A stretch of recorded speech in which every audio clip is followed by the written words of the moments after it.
What's up, everybody? Welcome back to the Fantasy Files podcast, where usually we talk about our favorite fantasy series and topics. We are your co-hosts, Spencer, Mick, and Gabe. I'm ready to talk some fantasy with my friends, Spencer.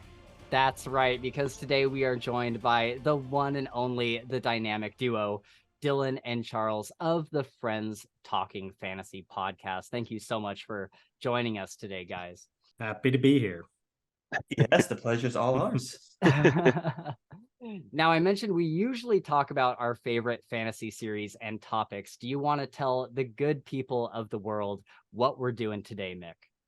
Yeah, so we are once again in the Creators Corner, where we bring on other content creators to talk about their content, all things fantasy, but we could go wildly off topic and talk about stuff like UFO sightings or something like that. You never know what you're going to get on the Creators Corner. That's right. But before we talk about UFO sightings, remember to like and subscribe here on YouTube. And you can also reach out to us and the Friends Talking Fantasy podcast on Twitter, which is linked below, as is our Discord server, if that interests you. Now, I don't know about you, Gabe, but whenever I'm talking about maybe fantasy with my friends, I like to support them on Patreon, which is exactly what our viewers can do by following the link in the description. You'll have access to exclusive content when it pops up over there, and even get your name shouted out in the show, like Shad Zaman, who backs us every month at the Night Angel tier. Thank you so much, man. But with all that out of the way, let's introduce our guests. So, guys, you are the Friends Talking Fantasy podcast, consisting of Dylan and Charles. Thank you so much for joining us today. I've been wanting to get you guys on for a while now. For sure. Long overdue. Yeah. I'm Dylan. Charles is This is I don't Charles. know. Yes, it's right above you. Long above overdue, me. Right. Spencer. You know, we've been chatting for a long time, and we've been exchanging messages on Twitter for, I guess it's been years now. Yeah. So it's long overdue. We're happy to be here. Yeah, I found you guys. I was just getting into the King Killer Chronicles, and I was trying to see if anybody else was talking about the King Killer Chronicles, because as you guys know, you finish those and you're like, I have to talk about this with literally anyone. I'll talk to my dog about it. I don't care. And so I went on Spotify and I just looked up like King Killer Chronicles, and you guys came up, and I was instantly so fascinated with your guys' show, because the only other fantasy podcast that I had listened to at that point was the Legendarium. And Right. you know, they it's interesting because they have like this whole studio and this whole setup where they all like get together, and it's this super, like, I don't know, it seemed like a lot, like, because I never considered running a podcast or hosting a podcast, because I always saw that and I was like, I could never do that. That's like thousands of dollars worth of equipment and all this stuff. I could never do it. But then after listening to you guys, I was like, dude, like Gabe and I could do this, because we had been going back and forth, just listening to listening to audiobooks and talking about it for hours on the phone and stuff. And then I showed him you guys. I'm like, man, these guys are doing it over the internet. They're like these lifelong best friends that just hang out and talk fantasy. And that's so cool. And so I don't know if you guys remember this. I think I mentioned it in like one of my first emails to you guys, but you are literally the reason why our podcast exists. So this is a really special episode. I'm really happy to have you guys here. Well, Spencer, that's the highest compliment. Thank you. And it goes to show that if Dylan and I can do something, then literally anybody can. So there's no stopping you there. But I got to say, you guys have come a long way. You got a nice production here. They had ambient music in the waiting room for us and everything. I mean, really class. I don't know how you guys do video. I mean, I can't imagine the amount of time it takes to produce that and to have a YouTube page and be putting stuff out regularly on there. So props to you guys. We haven't quite cracked the code on on all of that yet. So you guys are, it's nice to know that we started it, but you guys created something real nice on your own here. So well done. Thank you. Thanks, man. I think that we started just doing, we weren't even sure if we were going to do video at first. I think, matter of fact, our first episode isn't even like our actual video. It's just like whatever our screen like icon or whatever is. Yeah. But yeah, I think it kind of evolved from doing podcast episodes where at first we were discussing like a trilogy at a time, and then those episodes were going on to be like 4 hours. 4 hours or so. We've We're been like, okay, Yeah. like we gotta scale back what we're Yeah. doing here.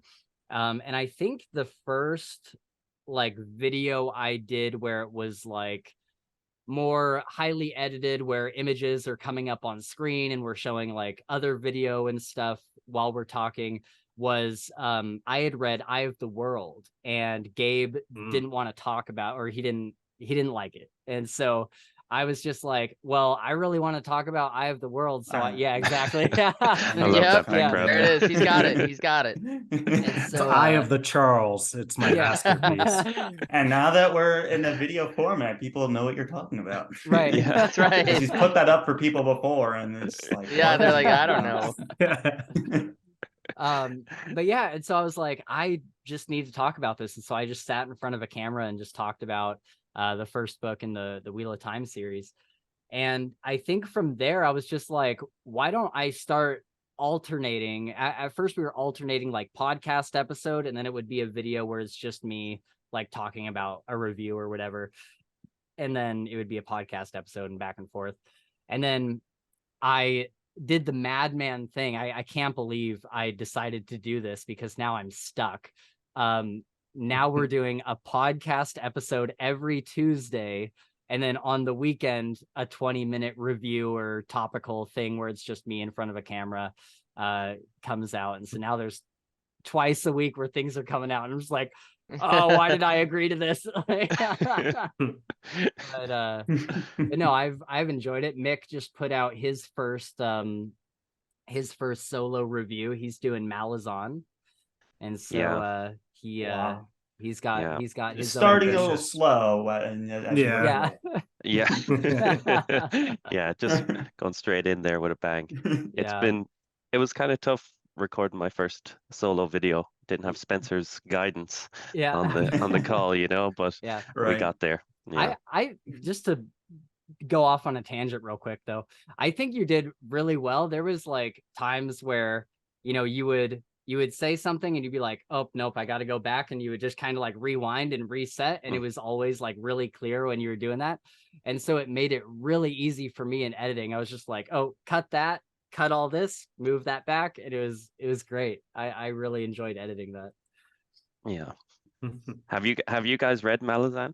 We've We read some of started it. it. Yeah. So it's Gardens of the Moon, if I'm correct, is book one. So Charles and I have both read that. I read the first 3 books. It is a really dense, intense series. When I finished the 3rd book, I was like, I'd like to continue this, but I need a break. And the last 3 years have been a pretty decent break. It's tough. And then you're like, there's so much to try to remember. Even when you're actually in the process of reading the book every day, you're like, I don't know if I really get what's going on here. Yeah. So then when you take a 3-year break, you're like, can I really pick up book 4? And it's tough. I don't envy you making videos on that. Well, I'm enjoying the book, so hopefully it stays that way. So Good. Yeah. That's one series where I've just been like, it's just not for me. Like, it's just not, like, I already know going in, it's just not something that I would ever really enjoy. And we've had people, I was just telling Mick before the show, we had people in our comments section saying, you guys need to do Malazan, and we really want to see you guys talk about Malazan. And I had just told one of them the other day, I'm like, that is just not our thing. Like, I don't think Gabe or myself would enjoy that series, and I just don't feel like that's something that we'd want to talk about. And then literally 2 days later, Mick sends me this long thing. He's like, hey, I got this idea for like a video series. And I'm like, oh, that's perfect. Because people are asking for that and I don't want to talk about it. So Nice. Perfect. Yeah, let's hand it over to you guys for a minute to if some of our viewers don't know, do you guys want to talk about like who you are and what kind of content you guys make and where people can follow you at? Sure. Do you want to take this, Dylan, or should I? Sure. Yeah, we pitch ourselves as two lifelong friends bantering about the best in fantasy books, TV shows, movies, and more. We've probably done 99% books, and then the other 3 categories of TV shows, movies, and more get about 1% of the coverage on our show. I think like we did Dungeons and Dragons: Honor Among Thieves recently, and that might have been our first movie we've done since we started in 2020. So, yeah, Dylan wasn't on that one, but we did do the Green Knight. Okay. That's a good call. So you know my show better than me. When Dylan's not on it, he doesn't watch. Yeah, I mean, let's be real here. But yeah, I mean, it's usually for us, like our bread and butter is we'll do like deep dives into books that we both read that are those are primarily like we'll do maybe a brief like spoiler free part in the beginning, and then we'll dive into the crux of the book and go no holds barred. Those are, I think, like they're usually our most popular episodes, and they're I think what we tend to do quite well. And then we do some of these other types of episodes as well, like book recommendations episodes where we'll have some sort of topic, like we did best vacation reads relatively recently, stuff like that, just to try to give people more stuff to add to their already humongous TBRs. And mostly people get mad at us because then we add more books and they're like, I'll never read everything. Like, dang it. But our other stuff is a lot of author interviews. We've been lucky to interview a lot, like fantastic, like best-selling authors, like just off the top of my head, like Joe Abercrombie came on, Sarah Larifi came on, Nicholas Eames, Christian Cameron, like a bunch more. I apologize for anyone I didn't mention off the top of my head there. Mark Lawrence, yes, like our first author supporter. Stephen Arian. He's been a great friend of the show. Yeah, plenty of people.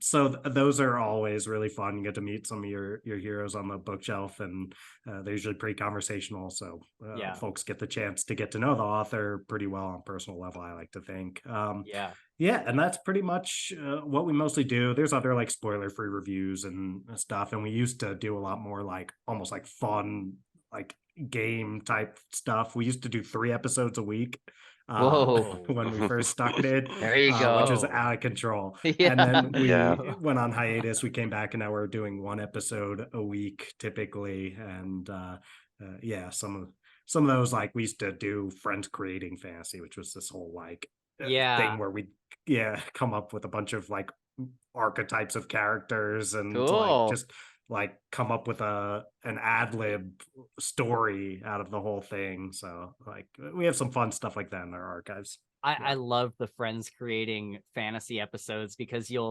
I don't know how you guys do it on the back end, but essentially you're pulling different things out of a hat, like the name is like generated, right? And then you have all these other aspects that it needs to be like grimdark or like flintlock fantasy and stuff. And then you guys create a story around that. And there's been some things that you guys have done in those episodes where I'm like, I want that book so bad. The technology is a very sophisticated, trademarked random fantasy book generator. That's totally not a Google sheet and like randomnumbergenerator.com combined.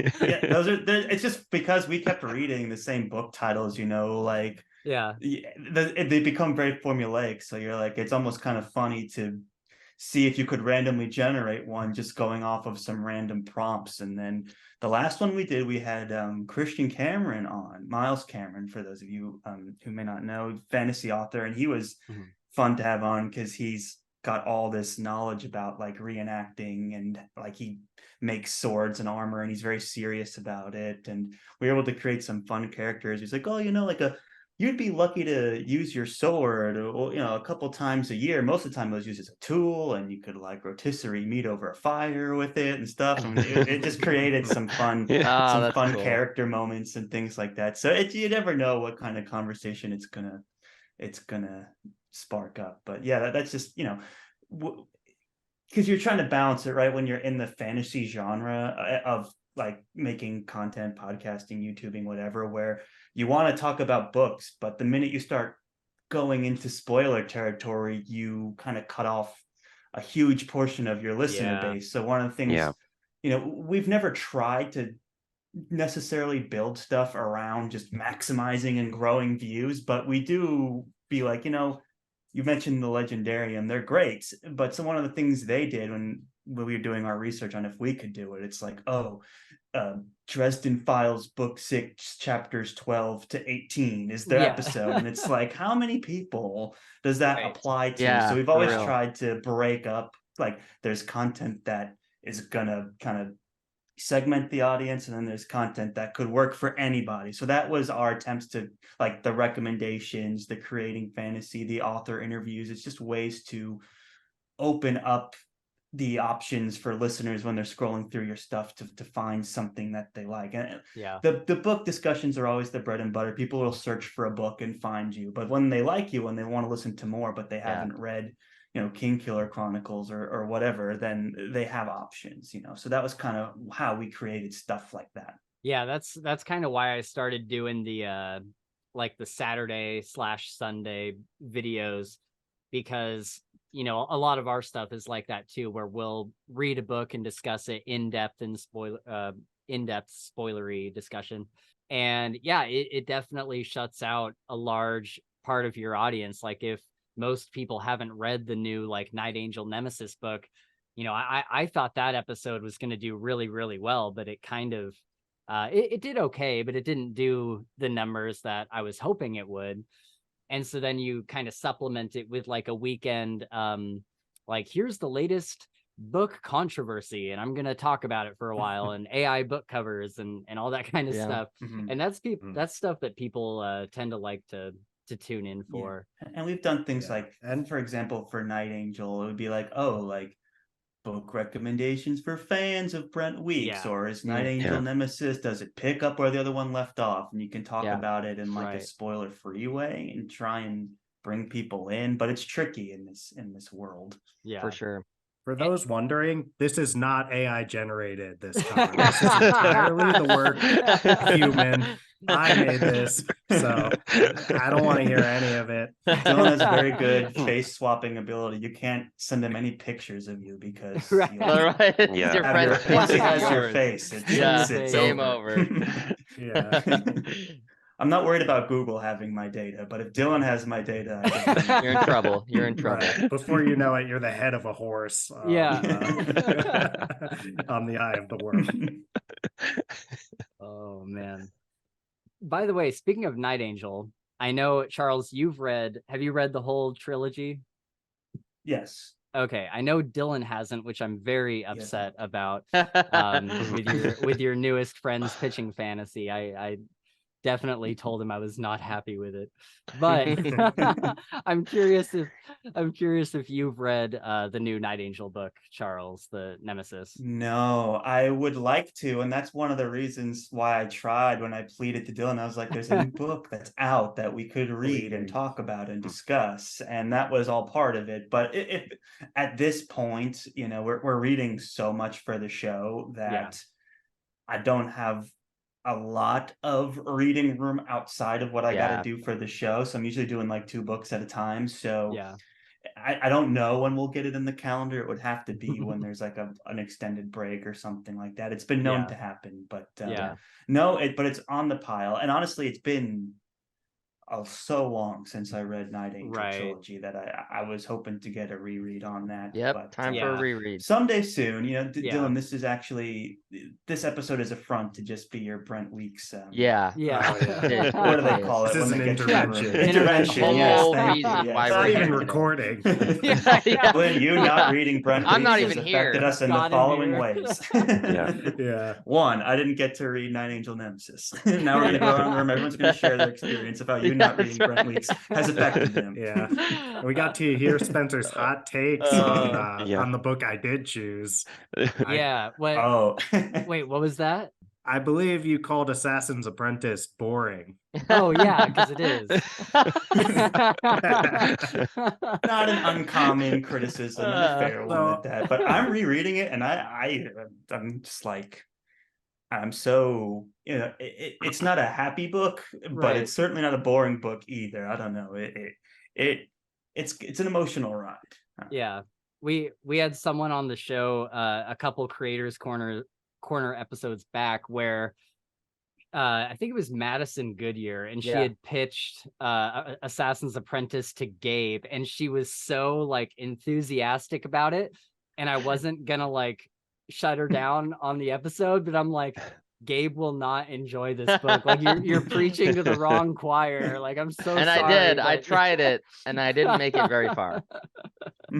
Yeah. I had an experience where it was actually one of the earliest fantasy, like adult fantasy books that I read, and it was like not long after reading like A Song of Ice and Fire, and maybe King Killer Kronk was in there, and also shout out to Chatham Voyage by Robert V.S. Reddick. But like some of these which have lots of like action and wacky stuff that's going on, a lot more intense. And I picked up Assassin's Apprentice way back then, and I actually had a relatively similar reaction to you, Spencer. I don't know if I mentioned it when we were DMing about, but I don't know if I came away feeling like it was boring, but I came away being like, what's all the fuss about with this book? Everyone's is so amazing. I was like, it's pretty good, but it's a little slow and all of that.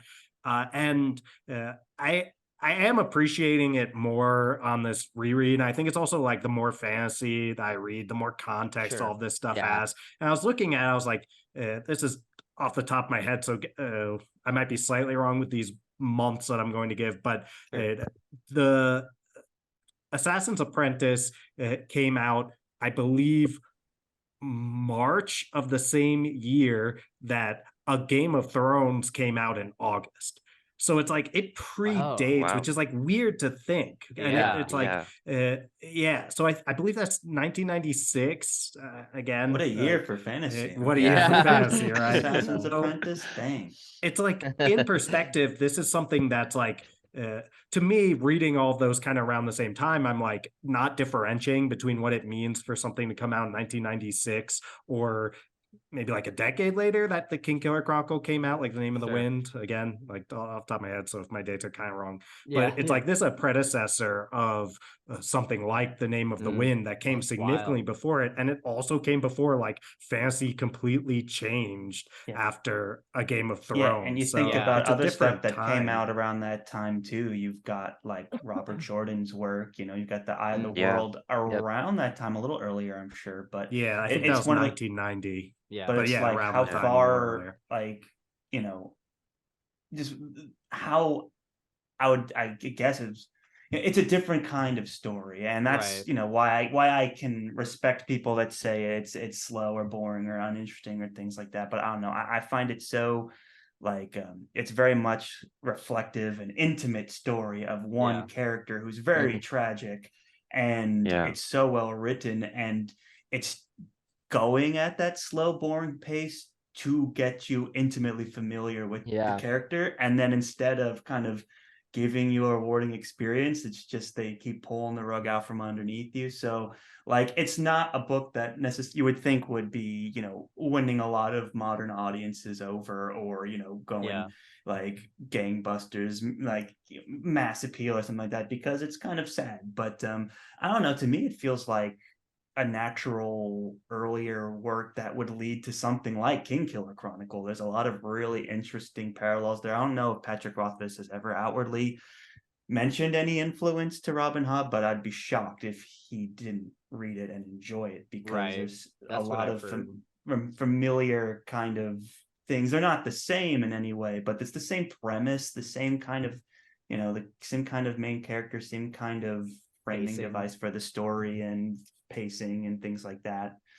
So that's why I thought, I really am excited for Dylan to read it, and I'm excited to get to the end of the series, because I think it's another one of those that pays off knowing the whole story, the whole trilogy, because the ending is just so intense, for lack of a better word. Like some books you read and you just remember the ending so clearly, and some I just totally forgot. Like I honestly could not tell you how Night Angel trilogy ended. I don't really remember. I remember it was fun, but I remember I read these books around the same time. I remember exactly how Farseer trilogy ends, and I remember where I was and everything. And so I'm looking forward to getting to that point with the book. I think it requires a little bit more diligence, which is not everyone's thing, and that's totally reasonable. It's like you just want the book to be entertaining and good from the beginning, and not like depress you. So I totally get it. Yeah, I do think the second and third book are a lot more kind of faster paced. There's a bit more of a cohesive plot to them, so it's not as boring as Assassin's Apprentice. But it doesn't get that much more action packed, to be fair. But it does. I do agree that it does. More things are happening. More things are connecting and stuff. Stakes get raised and this and that. Yeah. Yeah, that's funny about, for me, books before, honestly, like books before the year 2000 are kind of hard for me to read, which is why I was so surprised that I really loved Eye of the World.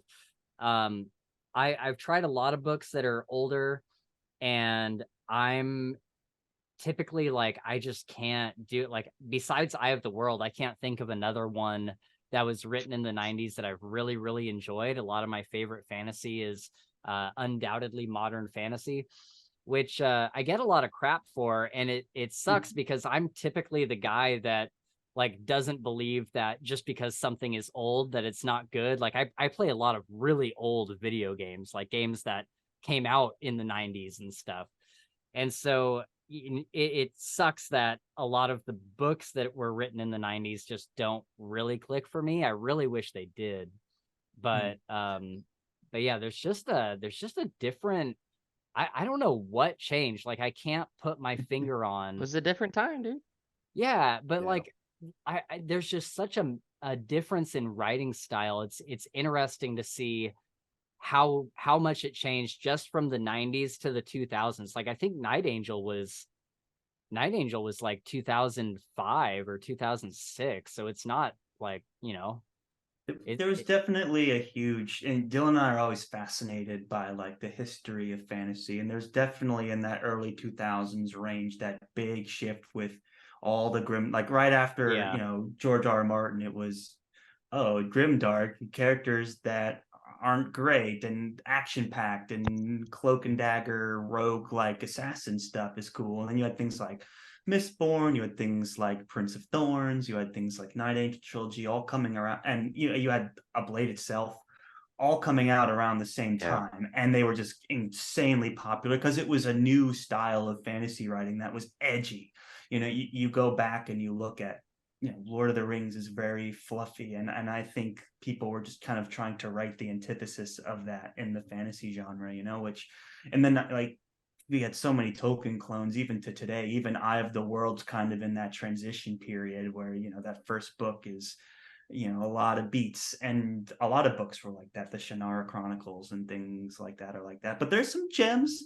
Robin Hobb is one. Guy Gavriel K. Tigana is another beautiful work that I think was like 1990, like back. So there's like, it depends what you like. If you like the action-packed, grimdark anti-hero stuff, that's really the time you're gonna get it. There's some exceptions, obviously, and when was The Witcher? That was after Game of Thrones too, I think. But that didn't make it into the US way later anyway, no matter when it was published. But so that kind of stuff, just you like what you like, you don't like what you don't like. It's totally cool. It's one of the things we never really got hung up on is whatever you're supposed to like or not like, or what's popular. We try and respect that somewhere out there, whatever book we're talking about, it's going to be someone's favorite book of all time. And so we always just try and keep that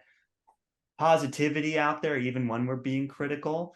And I just would, if other people aren't willing to do that, I think it's fun to talk about it. But, I think when you're recording yourself discussing a book, you should be talking about whatever you want. It's a lot of work to read it and come up with things to talk about and publicly put your opinions out there. And just to not even like the book, what's the point? Right. Well, let's talk a little bit about some content creation. I know we're getting close to time here. I think Gabe and Mick, if you guys want to pick a topic or something that you're interested in, feel free to do so, and we'll try to get through a couple of them before we get out of here. Yeah, I got one. Cool. Just the simple, how did you guys get started? Was it the kind of thing, you were obviously lifelong friends, you would talk about books, I'm assuming, and you just decided, dude, maybe we can share this with people? You pretty much nailed it. I mean, you got it. So that is pretty much what happened. And then the catalyzing event would be that we were all stuck at home for the pandemic. And that's when, we started, our first episode probably came out in like May of 2020 to, nice.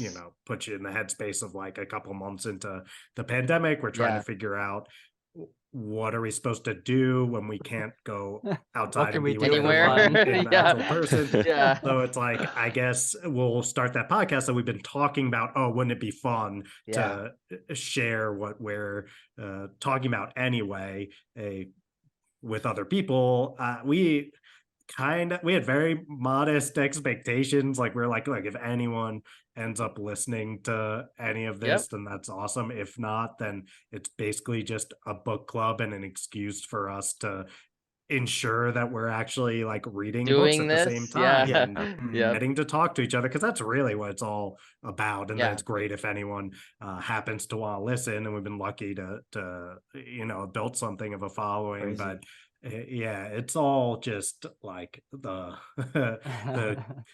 fun of being able to talk to each other, and then the context of the world putting us in a situation where all right, now, like, if we don't do that, what are we gonna do? We don't have a choice now. And just to like a little FTF history, Dylan and I have known each other since second grade. We lived down the street from each other in Long Island, New York. And so we've been very close friends. And there's another friend of ours. We made like a trio since, the early 90s too. So it's just that the early 90s gonna make us seem the late 90s.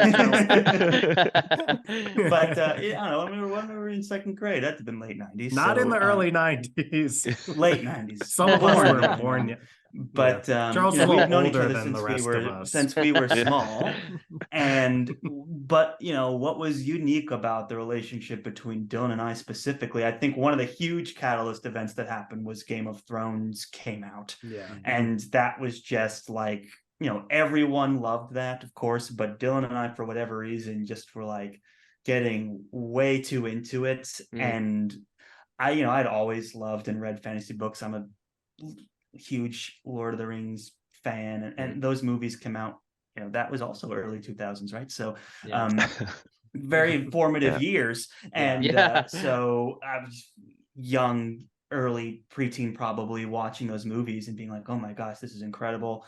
And Game of Thrones came out, and then we just were trying to chase that high of Game of Thrones, because there'd be so much time in between and so much waiting and suspense of what was going to happen next. And so that got us to dive into, Mistborn was one we dove into right away. And then we dove into Mark Lawrence's work shortly after that. And out of all of our friends and friend groups and family and things like that, the interesting thing that connected us was this kind of fantasy obsession, and it continued for years. We would meet up and talk fantasy books, with the cameras off for years. And then, we've talked about, wouldn't it be fun if we just recorded, it wasn't even about fantasy at the time, just recorded any of our conversations, like put something out there. Everyone wants to be a content creator, right? Wouldn't it be fun if we just tried to do that? We never really had the time. We never really had anything interesting to say.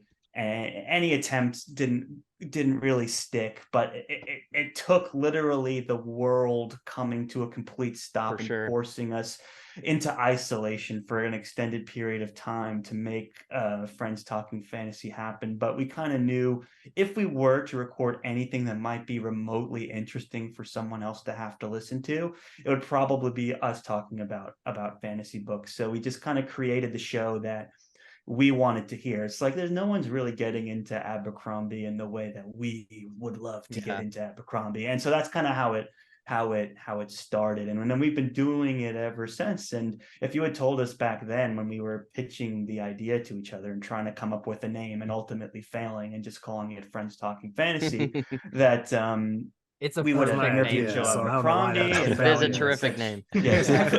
It ended up whenever working you out. go on my ideas, it means we failed. Yeah, but it was like, what are we going to name this thing? And it's like, do we just name it this? Okay. Like, it wasn't like this aha moment. It was like forever trying to think of something and then just giving up and calling it Friends Stuff. We couldn't come up with anything better. And now it's kind of stuck, I couldn't imagine it being called anything else. But if you had told us back then that if we would have interviewed Joe Abercrombie and we would have been DMing with Spencer and all the nice things you guys have had to say, and now being able to collaborate with you guys, we would have never even dared to anticipate that happening. It was always like, we'll just release into the void and that will be just our existence, but at least we'll have fun while we're trapped and gives us something to do.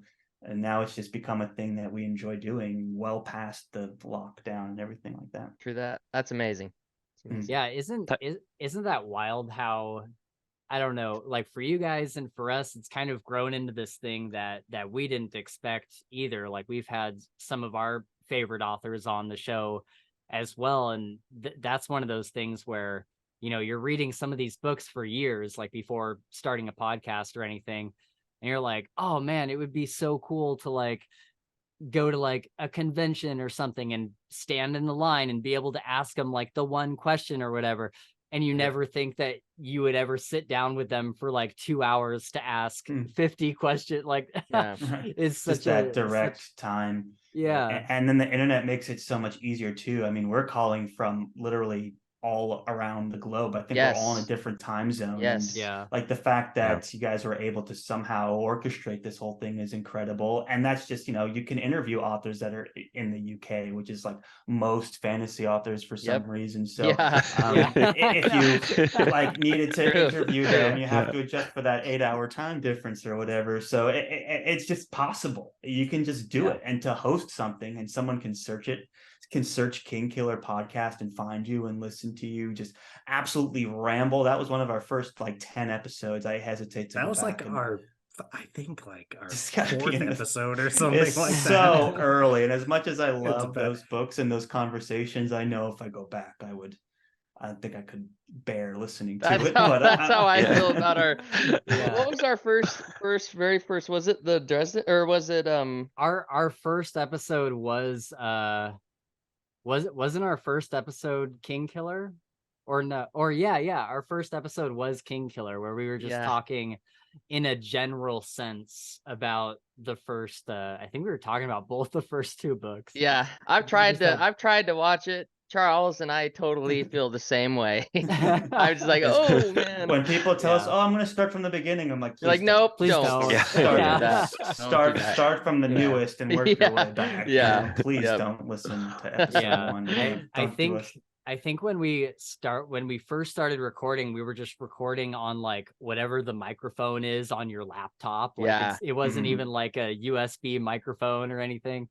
And then I got like this really crappy like Yeti Nano or something, and but mine was like it like got dropped on the floor or something at some point, and so it had like this tinny sound to it, and I was just like, oh man. But eventually, you start upgrading your equipment and kind of upping the production. You get more comfortable with the format too. That was a big thing for me was, it's kind of weird to, talk and knowing that people are going to listen or watch it. At least for me, it was. Mm-hmm. And so the first couple were, we're just learning. Yeah. Just like a little kind of like hesitant when we would talk about things, or like, especially doing the intro, it was like, am I like overacting this intro? Like, is it coming across well? Or like, am I just like being super monotone or whatever?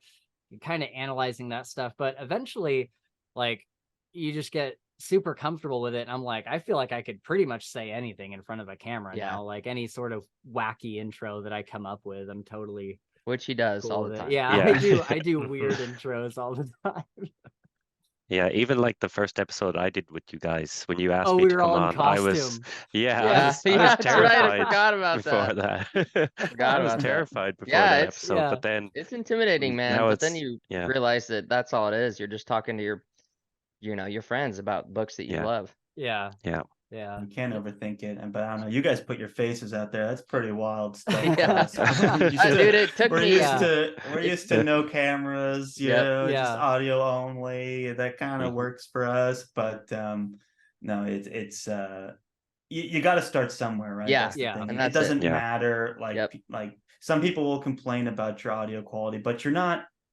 You're just doing it for fun. That's the important thing. And when Dylan and I actually were first conceptualizing the show, the thing we always told ourselves is the primary objective is that we're having fun. And if we're not, then we don't do it. That's right. And we're not in this to, as much as we love watching and tracking download numbers and stuff like that. Just not what it's like. Yeah, it's just a hobby. It's fun. It's fascinating, and you always want to grow and see what episodes do well, and try and come up with titles that will make the episodes do well and things like that. But we only ever talk about, read, and do stuff that we think is fun. And if we're too busy a week, then we just skip it.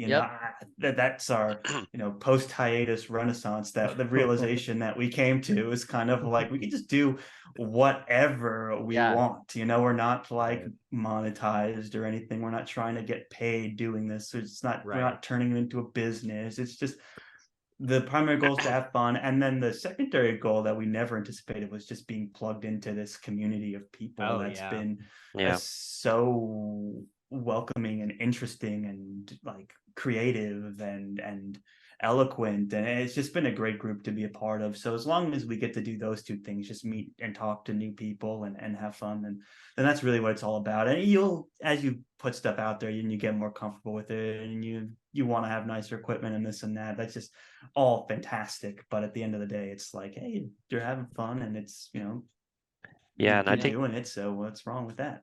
I think that mindset kind of comes across as well in the content, so fans will kind of pick up on that if the creators are having fun, instead of trying to create this kind of clickbait content and force it down your throat.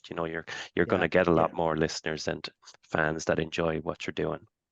I agree 100%. Yep. Yeah. Exactly. Mick, do you have a topic you wanna pick? I was going to bring up Taylor Swift. Oh, yes.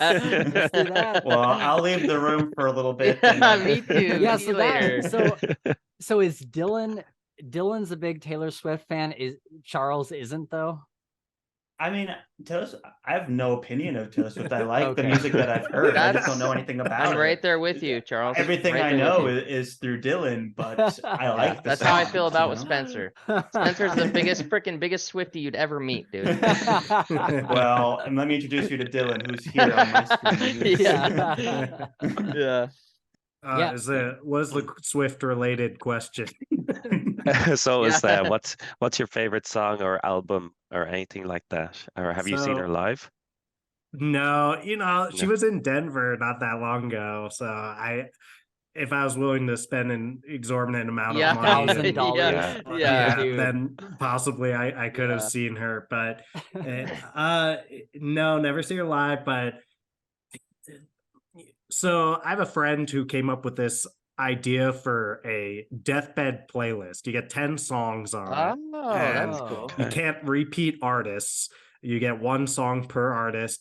And the idea is create a playlist that would be like you're in your deathbed, and these are the last 10 songs that you'll ever hear. Yeah. Wow. I just dark. picked 10 of the longest songs ever. Yeah. That's part of the strategy. That could be part of the strategy. It's Yeah. all fair game, just you can't repeat artists. Right. So it's like there's that song Albuquerque or whatever by Weird Al that I remember when I was a kid. I don't know if anyone remembers that. It was like 20 minutes long of him just rambling about nonsense. So not that I would want to hear that per se, but Right. it would definitely extend my life substantially. But I ended up, so I was like, okay, one of the songs is going to be by Taylor Swift, but which one? So that one I ended up going with was actually, it's on Evermore. And it's called Gold Rush, which is it's like not some big hit. It's a little bit more under the radar, but I would say that's my choice. It's kind of like her. I think she's like looking at like a glass of tea basically and just like imagining her life with this person that like things never materialized with, and it's just like really introspective and interesting. I think that Taylor Swift is very underrated as like a lyricist. I think people think of her as like these like super poppy like smash hits, which is her, but like my favorite album would probably be like Folklore, which is that was like the perfect album for the time, going back to the pandemic as well. That was like more introspective and like slower and melodic and all that kind of stuff. So I'd say, Gold Rush has kind of become my favorite song, and I would say Folklore, favorite album.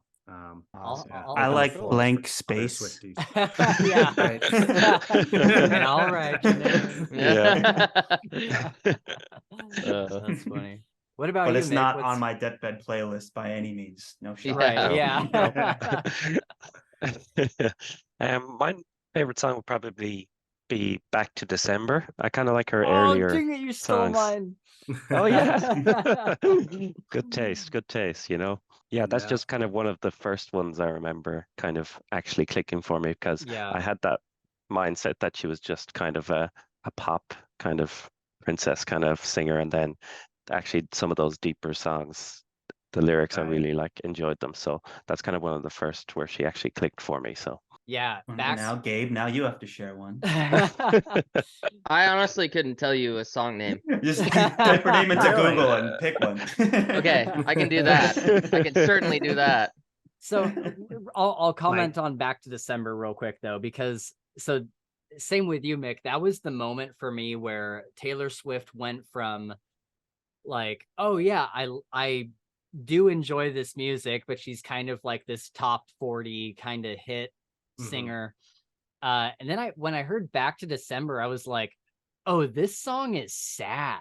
Like this song is like really sad. And dude, every single time I listen to that song, the lyric, and if the chain is on your door, I understand. Dude, every time that like kills me. I love that song so much. It's like way slower than her other stuff, and it's her kind of like looking back on this relationship that she screwed up, because a lot of her other songs are about, you know, dudes that did shitty things to her or whatever, but this is a song where she's actually like kind of looking at herself and being like, maybe I was wrong in this relationship. And so I think it's like a damn near perfect song. If I can't pick Back to December, I would pick You Belong With Me. That's obviously more of like the poppy, like let's go kind of song, but I love that song so much. Yeah. I love it. It's pop. Yeah. And I remember when Love Story came out, like, and that was the first that I was hearing of her. And I think we were like seniors in high school or around that age, maybe a little bit younger. And I remember at that point, I was like, you know, stuck in this masculinity, like teenage boy mindset. I was like, I can't tell anyone I like this song. Yes, exactly. Right. It clicked for me like right away, but I wasn't like, you know, I wasn't ready to admit it to anyone. But you're like, I gotta turn this down on my headphones so other people can't hear it. Seriously. Oh yeah. Until I'm in private and I was turning it up. Exactly. That's great though. So, yeah, I think sorry, real quick. I think a lot of us had that experience where for a long time for probably like most of my adult life, even, I was like, yeah, I'm not going to tell anybody that I listen to Taylor Swift or anything like that. And then I'm 31 now, and sometime in the past like 5-ish years, I'm like, I don't give a crap. Like, I will tell everybody that I like Taylor Swift. I don't care anymore. Go ahead, Gabe. Yeah. Well, I was looking at the time. We're right at, 4:00. Yeah. It's about an hour. So one thing that I want to happen before we end this is to spin the wheel. So whenever that comes into play, okay, I want to make sure that happens. Okay, we will spin the wheel real quick. Before we go, I have two like kind of rapid fire. One of them I'm not even sure is even a question, but one thing I want to ask is what everybody wants to know is at the beginning of the show when Dylan asks Charles to turn the music up in his headphones, does Charles actually do it? I can answer this one, Dylan. All right. So, longtime listeners of the show may know that that's what we used to say and we don't say anymore. There's actually been quite of an ebb and flow to our intros. Wait, is it and not outros. in the new intros? No, we took it out. No, because like Mandela effect. And there's a reason behind it because, back in the day, we were trying to figure out, like, what do we want the show to sound like? What do we want it to do? We wanted to sound very off the cuff. We just wanted to, get that high energy at the beginning, more to psych ourselves up than anything else. Yeah. And I guess Dylan just needed something to say, and he heard that phrase before and just shouted it. And I was like, we're on Zoom, buddy. I don't know what to do for you. So I do it.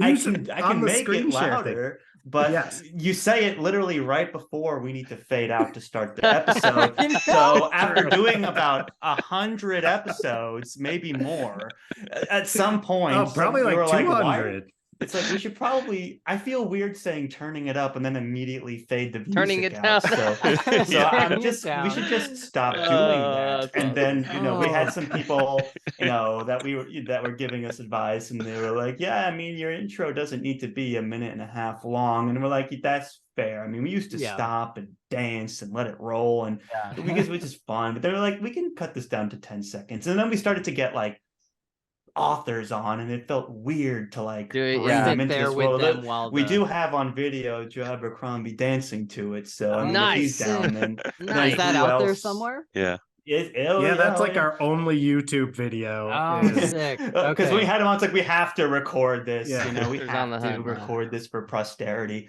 So we recorded the video for that. It's literally just the Zoom recording. It's nothing spectacular, but it's just a fun interview.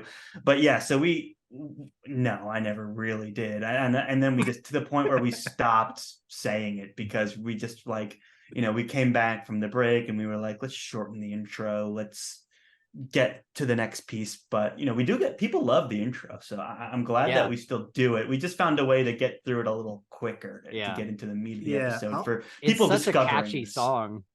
It's a jam, and it's like sped up from. So we basically found what's it called, Charles? The when anyone can use royalty free. We're getting it a little bit into the secret sauce here, but it was it was just we were listening to a ton of royalty free artist tracks, and there were so many because when you look at fantasy music, it's like trailer music, Christopher Nolan, right. It's hard to find a good song that's not the vibe we're going for. Like we're trying to be lighthearted and fun and this and that, and so we spent forever. And there was just this one. It was like a 10-hour long thing of this dude's album of fantasy backtrack royalty free music, and I was just listening through it, and then I heard this one song, and I was like, if we sped it up, it would be the energy that way, because the melody was catchy, dun, dun, dun, dun, dun, dun, dun. So I'm like, okay, that's kind of the vibe I want, but he's taking it's like way too slow. So we sped it up, and it gave it the punch it needs and a little bit of uniqueness to it. So we're ever grateful to this random person on YouTube that made a you think we could find if we actually wanted to? I can, I don't know off the top of my head, but I have the link for sure, because you gotta you got to know who it is for posterity's sake. Right. Well, I don't want one day we can't access our intro song anymore. Right. Dude, you know what's crazy is I had this outro and I that we used for a long time, and I couldn't even remember, like, I saved the file as outro song, so I don't even know what it's called, right? And we had used it literally for 2.5 years, and then 6 months ago a bunch of our videos got copyright struck, but it's a royalty-free song. Like, I remember, like, I knew enough at the beginning to find something that was royalty-free. But I guess something went haywire and it doesn't like recognize our yeah, it a doesn't lot of like that's recognize our done YouTube programmatically, so Yeah. they'll get you And so yeah, like not a even bunch knowing it. Yeah, exactly. And so now like a bunch of our videos are like demonetized, and so I'm like, okay, well, I just have to like figure out where this song comes from and then like pay for the license or whatever. Because it was one of those like things on YouTube where it's like it says it's royalty free, but then hidden down below, like maybe there's probably a link somewhere that's like, actually you got to pay for it. So I don't know. Right. Yeah. I got to figure that out sometime soon so we can get those monetized again. But yeah, I thought about writing ours, but I was like, it's too much work. And then it's never going to go anywhere anyway. Now we're like so ingrained that if the artist was like, pay me money, I'd be like, oh my gosh, fine. I don't want to change it now. It's been like 300, it's been like 200 plus episodes. Yeah. The last thing that again, it's probably not even really a question, but I just want to commiserate with Dylan for a minute, because both of us had this experience for years trying to get our co-host to read Lies of Locke Lamora. Oh my god. Finally it fucking happened. And I was so, dude, the day that Gabe told me that he was reading Lies of Locke Lamora, I just about shit myself. And then I did the same thing when all of a sudden I saw a video pop up on Friends Talking Fantasy titled Lies of Locke Lamora. And I was like, holy shit, it's happening. Oh my god. What address that? Dude, what a day. What a day for podcasting when the co-hosts read Lies of Locke Lamora, man. Holy crap. I like that I have one more person that's in here with me, at least, you know. I know, right? I mean, it's a funny thing because we basically, before we ever started a podcast, it had already been like a decade that I'm trying to get him to read this book. And it was really because Charles had this whole thing, and since he's changed his tune, especially knowing like, thank you for saying that. He had this whole thing though when we first started reading fantasy that was like he didn't want to read incomplete series because he'd been burned before, right? Well, King Killer. It's like, well, that King Killer he hadn't later. read until we started the podcast to read that too. For 10 years too. So yeah. Okay. Well, it easily could have been King Killer, and we do those friends pitching fantasy episodes that you referenced earlier, where we'll pitch each other. Like I'll pitch 3 books to Charles, and he has to select one. And Lies of Locke Lamora went up against Name of the Wind in like one of our first episodes. We end up doing Name of the Wind and doing King Killer Chronicle and all of that. But it's like twice I pitched Lies of Locke Lamora and he picked something else. So it was like always the bridesmaid. It was Joe Abercrombie was the other one for the record. So it's like, it's like, what are you like? Right. Okay, you had me pick between King Killer and then you had me pick between Abercrombie. So what do you like? Yeah, but that created him.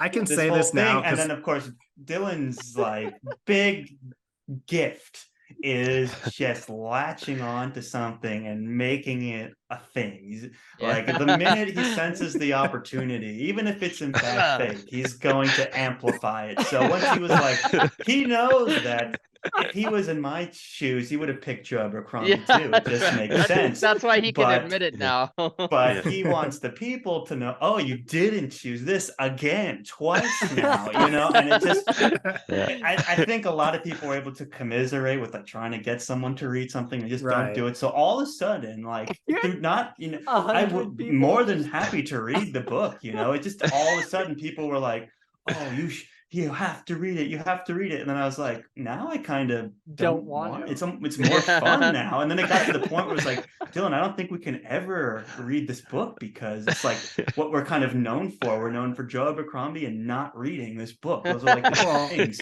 And to put in perspective, like there was a change.org or whatever petition for Charles to read it that people were signing. And we had never really gotten like people emailing us before. And one of the first emails we ever got was someone begging me to read Lies of Locke Lamora, begging. And I had never experienced anything like that in my life. And I was like, oh my God, someone has listened to our show and actually is really wants us to read it. And I was like, we'll see. So, and he was like, oh, I have to not I became do this. character of someone who was just like, nah. And then I like had multiple copies. I'd take pictures of it with the book. Dylan bought me a copy. I bought him a copy. We literally went into the bookstore in our hometown when we were visiting back our hometown, which has since closed, the bookstore in our entire R.I.P. town. It's supposed to institution. It's like, yeah, it's very sad. But anyway, we went in there and I was like, I'm going to buy you a copy.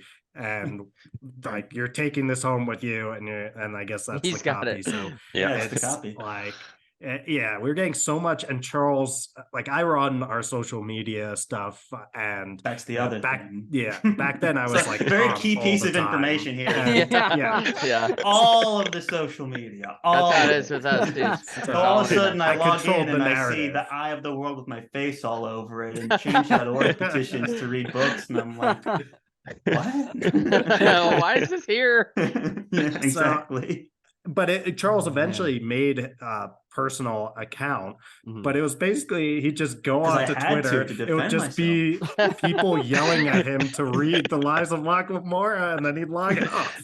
That was pretty much his Twitter existence. I had never experienced anything like that. It was people just knew you and knew that you had to read this book and would tell you about it. It was I enjoyed it. It was fun. And that's just Dylan has just a way like that to make things happen and to create those kind of moments and just build on that. He's done that a few times for like me. hashtag make Charles cry. Right. Exactly. So he's done that is my favorite. We'll get to that one. But the whole thing with Lies of Locke Lamora, it was getting so out of control. And then we went on hiatus, and it was like, how do we tell people that we're back, and then like how do we come what a back? Great way to do it. And though. so we were like, well, we did like a week straight, like 7 episodes over a week, and then the last one we said was a mystery episode, and then we reread Lies of Locke Lamora, and that felt like, okay, we can, that part's behind us, and now we're in the new part, and it's just like it was just like a fun little shift for us. So now I don't know, not too much out there right now. I feel like we've entered a new phase where now we just have to find something to make you cry. Like that'll be the end of the next phase. Yeah, Dylan's been quiet about that one. He's been slacking on the campaign trail. Because I gotta tell you, like Robin Hobb these books are sad, man. Yeah. And so there's a chance here. I will say I'm literally the exact opposite of Charles in that I get made fun of on our podcast for I cry a lot at books if there's like an especially emotional moment. First of all, real quick, I don't know how Kingkiller didn't make you cry. Dude, holy beautiful book. Dude, I cry. Never came close. That is the series that I cried the most at. But the new contender for me for crying the most like at a series, I am reading Harry Potter for the first time. And dude, there are some scenes in that series where I'm just like, dude, how do like kids handle this? Like this is sad, dude. Like I'm tearing up hard. So I don't know if you've read Harry Potter, but maybe that'll make you cry if you haven't. Oh, it came closer to making me cry, but not for the same reasons. I'm not a huge Harry Potter guy. Charles was a really big Harry Potter guy, and like I did read the first 4 books when we were kids, but he like his birthday party, I remember, was dragging us all into the theater to watch Harry Potter. That was also early 2000s, by the way, the Harry Potter movies and books and everything. Yeah, did not. that got a Well, whole actually, I think the first generation. book was in the late 90s, though. So I Oh. think book 1 was like 99 or something. Yeah, okay. That sounds Wow. about right. Yeah. Yeah, it's I'm gonna crazy how Google it that now. got like a whole generation of readers or generation of kids into fantasy. It's pretty crazy. Yeah. 1997. Oh wow. Yeah, see, Jeez, there was you not go. And then expecting that. the first movie came out in 2001. So there was like Yep. a lot of Pretty happening quick in turnaround. that time period. Yeah. Oh, I mean, it was a no-brainer, right? It's like an instant multi-million-dollar book Yeah. Oh, franchise. yeah. Like Yeah. Absolutely. unprecedented Harry Potter mania. You know you're gonna make Yeah. a movie on that. So Dude, very I had impressive. never been into Harry Potter as a kid. I think I saw the movies once each when I was like 21 or 22, and I was probably like me and my friends were probably drinking during them. I didn't remember half of anything that happened in the movies. And it just never like appealed to me, but I recently played or I am playing now Hogwarts Legacy. And playing that game, it speaks to how big the franchise is to where like me not being a Harry Potter fan, like in the slightest, gets into this game and I feel nostalgia for Harry Potter just from it being around as a kid.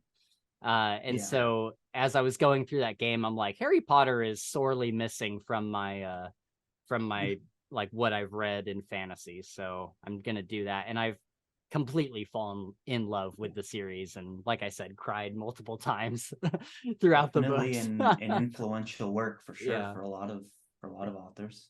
Yeah. Yeah. Let's spin the wheel. Okay. And just do that real What quick. is the wheel? Okay, let's you're do gonna that. find out. Let's do it. The way you said that. Oh, there's speaking of Kingkiller Chronicles, Yeah. that's Dylan trying to explain why Denna is a good character. Oh, dude, I Nice. wish. Oh, dude, I wish we had like a couple hours because I would love to talk to you about why Oh, Denna is the dude. worst. You need I oh hate my Denna. I like We have Denna. I like episodes Denna, Dylan. dedicated. I like Dylan. I've We seen Yeah. it. I've listened to it. We have In an defense episode of for the Denna list was, for the Yeah. watchers a big out there. stand. In defense of Denna is like one of our episodes, Yeah. probably one of our first like 50 I episodes. think that's the Yeah. cover I still photo don't like for the her. episode. That's so Oh, awesome. look, I have a little raw fist in there too.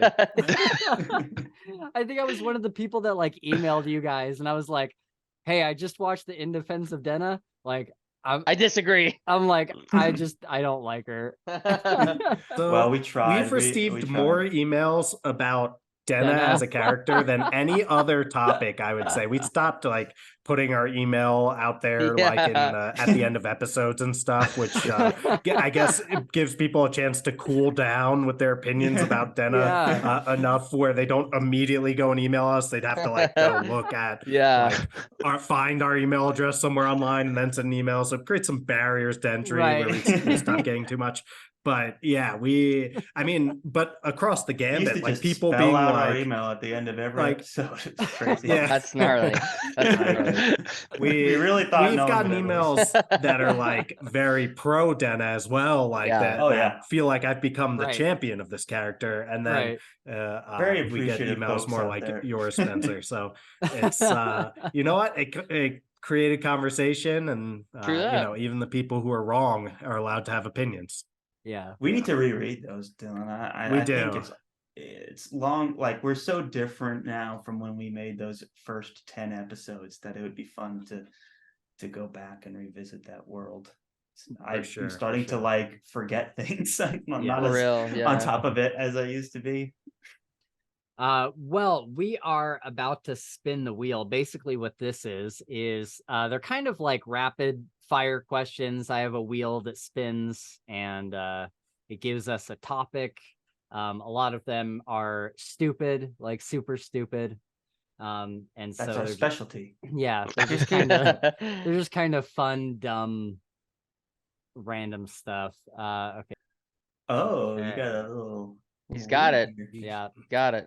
And by the way, this tab up here is not X videos, it is Twitter. That's just the new logo. Oh, no, I see X fantasy, Yeah. and I'm Right. like, Yeah.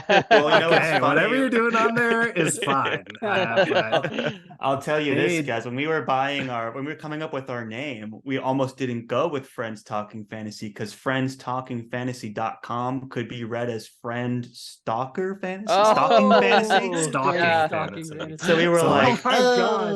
Like, but ooh, then we were that's like, well, if we close. do FTF, podcast.com, then it's a little That's more better, yeah, digestible. yeah. But it's just funny because like it's not Friends Stalking Fantasy, okay? It's Friends Yeah. Talking Yeah. Fantasy. Very Oh, important. dude. I read it as Friends Stalking Fantasy every time. I was like, it's Yeah. not good.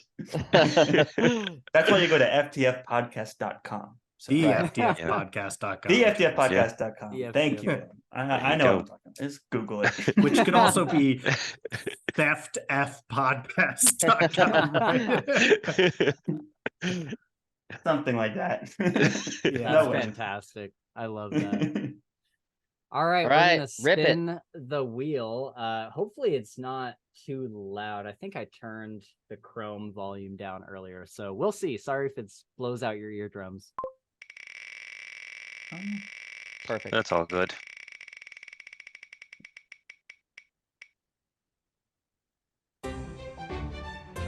Which celebrity could you fight and win against? Oh God, dude. Mm. We had this last time. A We weak did. one. Yeah, a Yeah. weak one. I chose I don't know, man. he's Denny- fighting he doesn't dirty. really He'd fight try dirty. for his He'd fight age. I dirty. wouldn't fight him at Yeah. all. I chose Elijah Wood. I think I could fight Elijah Wood. Frodo did? Yeah. Yeah, what?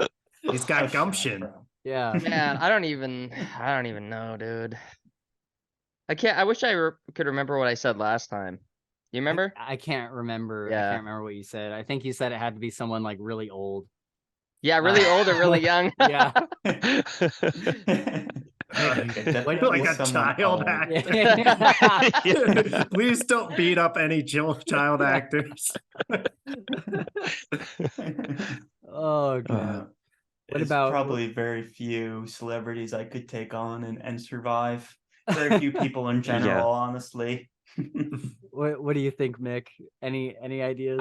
I'm trying to think of which I could win and which I'd want to actually fight. 'Cause Right. I don't think I could right. beat very many unless there's. Little Fight Clubby. There's like in Fight Yeah. Club, there's a moment where it's like, oh, you like if you could fight anyone and ever, like who'd Yeah. you fight? Yeah. I think like Durden picks like Abraham Lincoln or Yeah. something. It's That's like, for people that like to fight, Dude, though, dude. I That's like was- their thing. I don't like to fight. I don't want to fight anybody.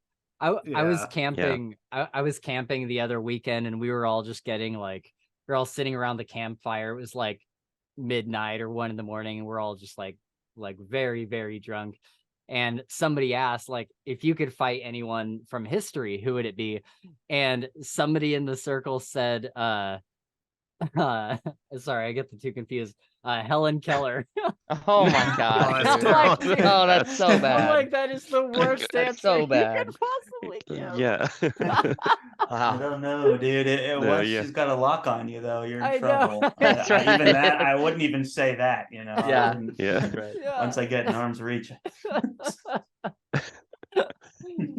Oh, okay. We can spin it again if nobody's got an answer for it. Let's do spin it again. I saw some good ones on there.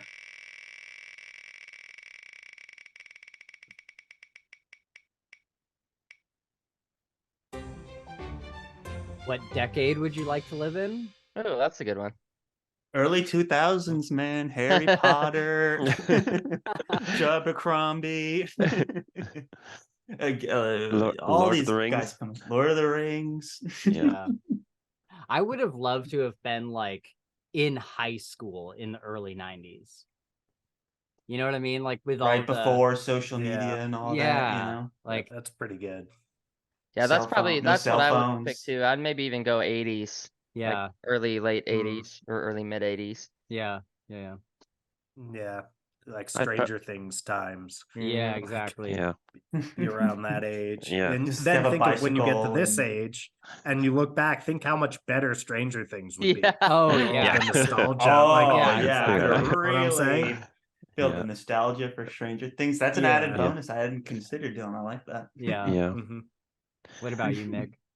I was probably going to say early 2000s as well, not like 1650s or something like that. That's too far back, you know. Yeah. Whenever we go Yeah. far enough back, I'm just like, everyone probably smelled so bad. Oh, There's just for like a certain real. point Oh, where you get yeah. and you're Well, like, nobody you know, you showered might back then, think dude. that's cool, but Yeah. everyone smelled terrible. There's No. also like, you've seen the movie Midnight in Paris, right? Mm. I haven't seen that But one. the No. Owen Wilson one. Yes. Yeah. It's like, check it out because I see that this probably won't be fodder for great conversation if it's just me rambling about a movie no one's seen. But it is kind of like people being nostalgic for previous times, and the premise is that he gets to basically like go back. He's a writer and he gets to go sick. back and like hang out with F. Scott Fitzgerald and like Okay. That's cool. You know, all these other writers and like artists of the time as well. And yeah, it's an interesting thing about this whole like, oh, if you could live whenever, when would you Yep. live? That's cool. Interesting meditation on the idea. That's right. Yeah. Very insightful. Yeah. Late 80s, just like ride Yeah. your bike around Stranger Things style, buy some Yeah. Apple stock, and then Yep. Yeah. you know, That's right. you're Buy just some set. Apple stock. I like Oh, that. dude, yeah. And then you're set. Or Or like Amazon. Bitcoin when it Hold comes on to it, around. dude. Yeah, once Bitcoin. Bitcoin comes out. That's Yeah. right. Yeah. That's exactly Yeah. right, man. Exactly. Man. Just don't forget to sell. Yeah. Yeah. Very important. Well, if you buy it right at the beginning, Yeah. even That's if you true. held, you'd still be You'd still like, multi-millionaire. preposterously, Yeah. yeah. Yeah. So there you go. I think my answer to this last time, in my, as far back as I've kind of been thinking about this question, is like, despite like if you take the social and political issues of the time out of it and just look at the decade for like, some of the more wholesome things it represents, I would love to live in like the 50s, just like in a simpler time where you're like a long ways away from the internet. Like you're like, it's, 50, at least 50 years away. And it's like, everybody's just kind of like summer days are spent out on your front porch, listening to like a radio play, like, like the old like radio shows and stuff. I think that's so cool. And there's like, yeah, like there might be like phones or whatever, but it's not like everybody glued to their phone like how it is today. And I think some of those things are really cool, but Yeah, it Simpler might affect. times. Yeah, it might affect the podcast popularity. Yeah, I was It just might gonna not say, go yeah. the same way Yeah. in the For 50s, sure. but Yeah. yeah, Do some it's- pirate radio or something. Oh yeah, Yeah. that'd be cool. That's like wearing the Marvelous Mrs. Maisel is like 50s if I'm oh yeah, I remembering gotta watch correctly. that. I haven't seen that Yeah. yet. Yeah, it's good. It's like Charles, you look confused. I'm It's- trying to think if I've seen that. I don't think so. It's like when it's Oh, like the in its stand-up final comedian season. on Amazon, Yes. right? Yeah, Right. I've seen Yeah. scenes of that. It's Okay. gonna win a bunch of Emmys, I'm sure, because it's like final season. It's already Huh. won a bunch, but it's good. It's good. It's And, still on the like, air. It's Charles such and a I, really good show. you want a fun fact that I don't know if we've ever told anyone. Oh yeah. On the show, we've told people in I was real gonna say, life. what are you This is, about like, to my deep dark disclose? secret. But Charles and I did stand-up comedy. We each did stand-up Oh, comedy, God. like If one you can open call mic it night. that. Oh, Technically, wow. it was. We did get up and tell what we thought were jokes. So, so as someone who, so like, at great. one point in my life, I wanted to be a stand-up comedian. Apparently, I have to do it more than once to have success in that area. Yeah. But yeah. So as someone who's interested in that, it's really interesting show. But it takes place like in the 50s. It's Nice. they do a great job with all the like costume design and all of that. It's pretty cool if you like that time. Okay, cool. I'll have to check that out. Yeah, I was really into comedy for a while, just like listening to comedians and stuff. And I had written like a few jokes. I was like, I bet I could do like an open mic night or something sometime. And I had written a few of them down. And my cousin is like really into comedy. Like he catches like every new stand-up special, everything. And so I got him on the phone one time and I'm like, can I just like tell you these jokes to see if like you think they would do well in front of people? And man, he just about slapped down every single one of them. And there was one where he says, so what, like, he's like, I'm not trying to be mean, but like, why do you think that's funny? Like, what's the joke with that one? And I'm like, oh, well, I don't know. I thought it was kind of funny that it was like this. And he's like, oh, okay. All right. Yeah, you shouldn't tell that joke. I'm like, oh, okay. It's just bad. Everyone's a critic. It's tough to actually get up there. Yeah. I will say I would have never gone up there if it wasn't for like doing it with Dylan and turning it into a thing. And I think that's why, you know, to bring it all home is just, you know, why the show exists the way it does. It's just like Dylan and I egg each other on in these ways of just like saying and doing stuff that I would have never normally said or done. So it's just funny to be able to have that kind of collaborative kind of spirit and just being able to bounce ideas off of each other and push each other to kind of say, why not me? Why not me go up on stage? It turned out to be a horrible idea. I thought Dylan did pretty well. I thought his set was pretty good, actually. You know, mine was horrible. I totally forgot everything I was going to say. It was. I wasn't going to say. I got some laughs. You were good, man. It's just one of those things where it's like you and we landed in a place where it's like, okay, we hide our faces, no one sees us, and we just talk, and that's ended up being what works for us. But I mean, I don't know, for stand-up comedy, like people that do that are just like gluttons for punishment, I guess. You got to go up there night after night after night and just get destroyed. Even the best ones do. And so I'm just, when I see them, I'm just like, golly, I know how much work you put into that. It's unreal. So props to anyone that can do it, but it will not be me anytime soon. That's for sure. Yeah. It's got to be one of those things where you're like, this is definitely what I want to do. Like, this is I definitely want to become this kind of like stand-up comic. And listening to some of those guys' podcasts, they talk about, the early years and stuff, and they're just going up again and again and again and again and just getting, like you said, destroyed. And then eventually things kind of start clicking and they start becoming like funnier. They start realizing like what the crowd likes, what the crowd doesn't like, and start making a pretty good set. And it's pretty crazy to hear about. But I definitely wouldn't want to go up on stage like that if I wasn't like really sure that I had a fantastic set to go up with. And it's just like, you don't really, and that's the thing. It's like, it's all about the personality, right? That you could say there's some comedians that'll get up there and say nonsense, but you're laughing hysterically, you just gotta be comfortable with what you're doing and do something that's in line with who you are. And that's the best thing you can do, because if you're trying to like write a joke like you've heard before, it's not the same. And it's the same thing when you try and make another fantasy podcast. Like, okay, what are you going to do that like, well, that's interesting, that's different? And you could be like, you could make 1,000 episodes on Malazan, but Mick's got it handled. You don't have to do what everyone's expecting from you. You can do whatever you want and let Mick read Malazan. Right, exactly. Mick, if you want to come on and talk Malazan to our fans too, that'd be great. So take over, You can't tell us, is the ending good or not? Haven't got there yet.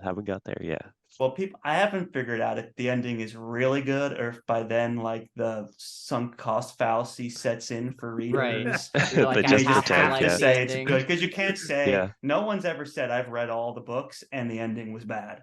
And so I'm like, okay, there's some kind of psychology games going on here. I'm not pursuing my PhD in psychology or anything, so I can't. I'm just speaking off of hunches. But that's one of the things I'm not convinced that the ending is as Yeah, good as I've- people say. I've never heard anybody specifically talk about the ending to Malazan being an There's no incredible brave thing. soul Yeah. who goes, man. Well, that's I because no read one all actually those-" gets there. Let's be honest. No one's actually finishing the series. They're just getting far enough, like 7, 8 books in, and Yeah. then it's like, look, no, like No now one I can just cares pretend anymore. I Yeah. finished it. Like, I mean, in reality, though, those That's fans, so like, I'm not true. surprised that they're the ones who are like pushing for you to read it. Like, that's like the most rabid fan base. But it's Oh, like, dude. Yeah. the There are question some is pretty good it online like communities and read-alongs and things like that are always going on with that series. It's, Yeah. it's kind of Yeah. interesting in that way.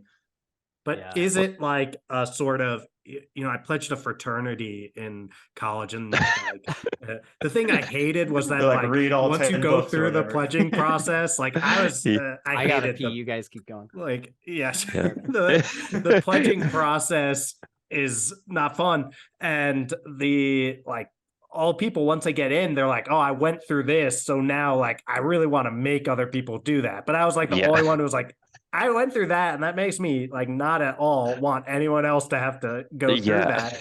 But I think the like natural reaction that most people have going through reading Malazan is like going through pledging a fraternity. It's like, that was terrible.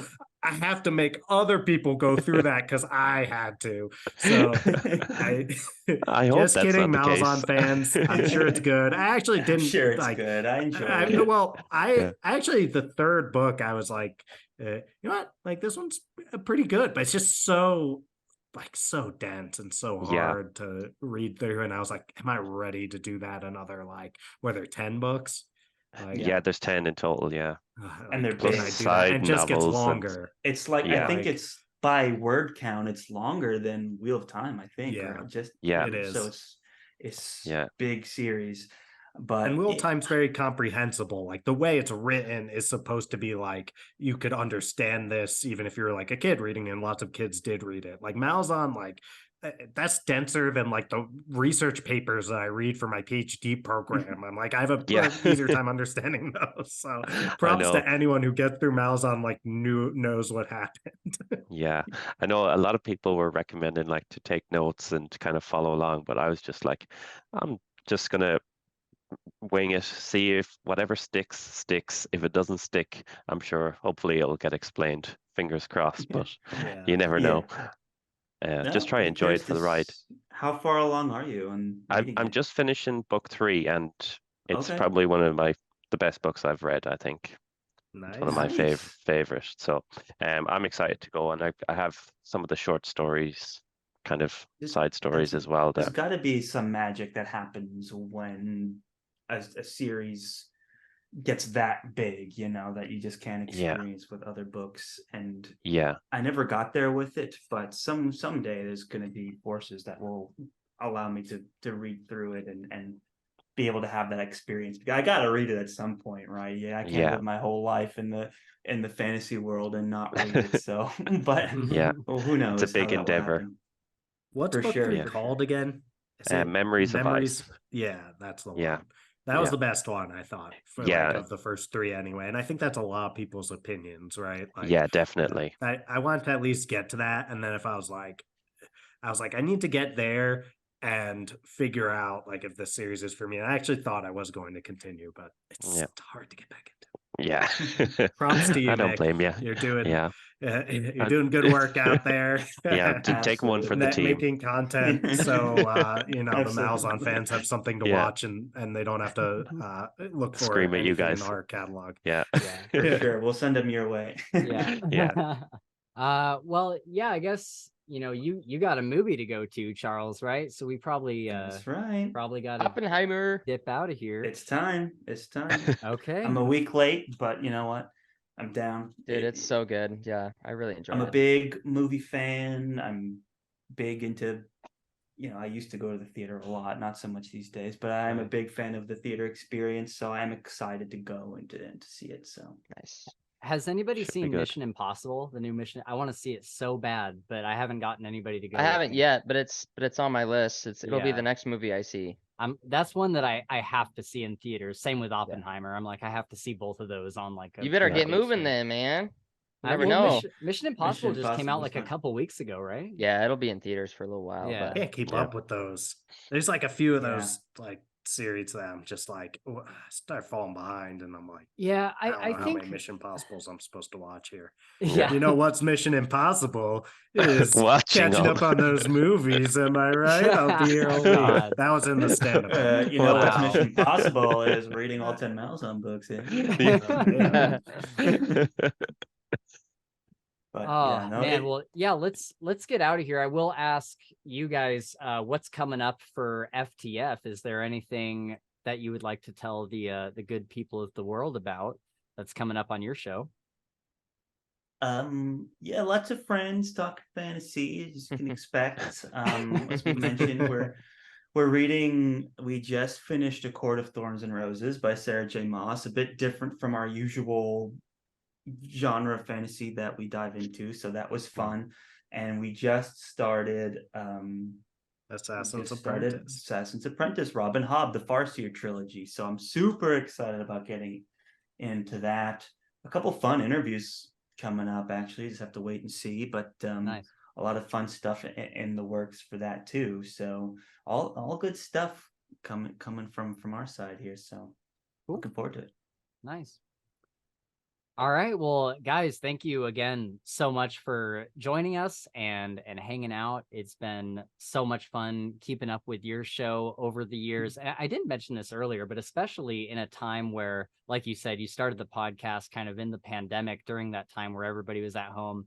And I think for probably a lot of us, a lot of the people that listen to your show, is a time where, you know, we're all locked down. We're kind of like isolated in a lot of ways. So it's cool to have a show that feels like your guys's, that is literally two best friends talking fantasy. And it feels like, I don't know, it just comes off like you're just in a room with your friends hanging out and talking about books you love. So thank you guys for all your content and Sure. and everything. Oh shit. You know what I forgot to do? Charles, not part of the outro. not part of the outro. Charles, I forgot to ask you. So ready. what you say at the end of every episode, go forth and Oh, yeah. conquer. Would you be Oh, yeah. down to do that when I say, and until next time, and then you say, go forth and conquer, friends? It would be my pleasure. Awesome. Spencer. Okay, cool.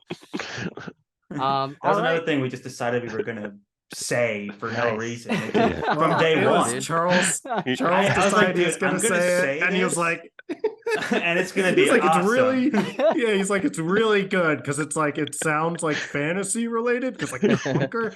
I was like, sure, man, like I whatever. That was one of He's those like, it's day gonna be one like our decisions I like it that too. Stuck. Yeah. Yeah, that's stuck. But it's funny now we have authors on sometimes, and I'll say it, and then the author, there's some funny piece with the author just like, what?